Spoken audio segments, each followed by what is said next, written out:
আসসালামু আলাইকুম রহমতুল্লাহ। আমি এখন আমার ফার্মি মুরগির খামারে এসেছি। আজকে আমার এই মুরগিগুলোর বয়স হচ্ছে 50 দিন। আমি আজকে আমার এই মুরগিগুলোকে কিমরির ওষুধ পানির সাথে গুলে খেতে দিয়েছি। ওষুধটার নাম হচ্ছে প্যারাভেট। ওষুধটি অত্যন্ত ভালো একটি ওষুধ। আপনারা একটা কথা মনে রাখবেন যে মুরগিকে নিয়মিত কিমির ওষুধ না খাওয়ালে মুরগির গ্রোথ ঠিকমতো হবে না। মুরগি যা খাবার খাবে তার 50% পুষ্টিগুণ কিমরি খেয়ে নেবে।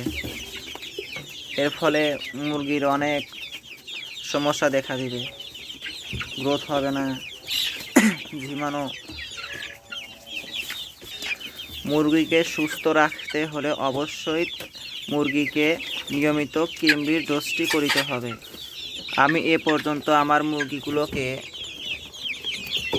2টি BCR-TB রানীক্ষেতের ভ্যাকসিন করেছি, 2টি গাম্বুরো ভ্যাকসিন করেছি এবং একটি ফাউল পক্স করেছি এবং আজকে কিমরির ওষুধের ডোজটা করলাম। আলহামদুলিল্লাহ। আপনারা সবাই আমার খামারের জন্য দোয়া করবেন, আমার মুরগিগুলোর জন্য দোয়া করবেন যেন আল্লাহ তাআলা খায়ের বরকত দান করেন। আপনারা সকলেই ভালো থাকবেন। জাযাকাল্লাহ খায়ের।